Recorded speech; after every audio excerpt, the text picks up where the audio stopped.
I put dozens of electric eels in the villa pool, kept a huge Tibetan mastiff in the bedroom, and calmly waited for my ex-girlfriend to come looking for me. In my last life, while I was back in my hometown for New Year's, my ex secretly picked the lock to my house and brought her whole family to celebrate in my villa. Not only did they ruin my custom mattress worth hundreds of thousands and drink my premium wine, but her two nephews also wrecked my figures and Gundam models all over the house. When I came home and saw the mess, I demanded compensation. To get the internet to attack me, she live-streamed herself threatening to jump off a building, saying I was forcing her whole family to die over a few worthless toys. The netizens she misled hated me to the bone. They stormed into my company, bullied my employees, and when I was crossing the street, they threw rotten vegetables and eggs at me, making me slip. Before I could dodge, I was hit by a speeding truck and died. Now, I had been reborn 4 days before my ex's family moved into my villa, and 9 days after I caught her cheating and broke up with her. I packed up all the valuables at home overnight and moved them to another villa of mine.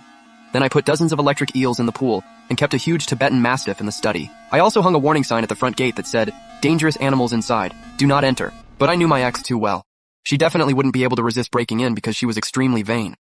Spending New Year's in a villa worth tens of millions would let her show off to her friends for a long time. There was no way she could resist that temptation. Since they wanted to spend New Year's in my villa, I'd make sure their whole family had a holiday they would never forget. Just as I was wondering what other dangerous animals I should put in the villa, my ex came to my front gate. After entering the wrong password several times, she picked up her phone and called me, but I had already blocked her number. When she couldn't get through, she had no choice but to wait outside my villa every day, hoping to catch me when I went out. A flicker of excitement crossed my face. Everything was exactly the same as in my last life. After I walked out, Lucy stopped me right away, looking a little anxious. "Jack, when did you change the villa's password? Why didn't you tell me? Now I can't even get in." I looked at Lucy coldly, amazed by how shameless she was. "We already broke up. We have nothing to do with each other now, and this is my house. Get lost." Lucy's face turned a little ugly. "I'm sorry. I really know I was wrong. Please forgive me." She stepped forward and grabbed my hand, her face full of pleading. I was tricked by that man too. That's why I made the kind of mistake every woman could make. I promised my parents I'd bring them to the city for New Year's, but now we don't even have a place to stay. I can't just let them sleep on the street, can I? My face darkened, and I admired this woman's shamelessness even more. We have nothing to do with each other anymore.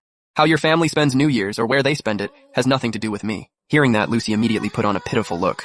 "Babe, I know you're still blaming me for what happened, but I was a victim too.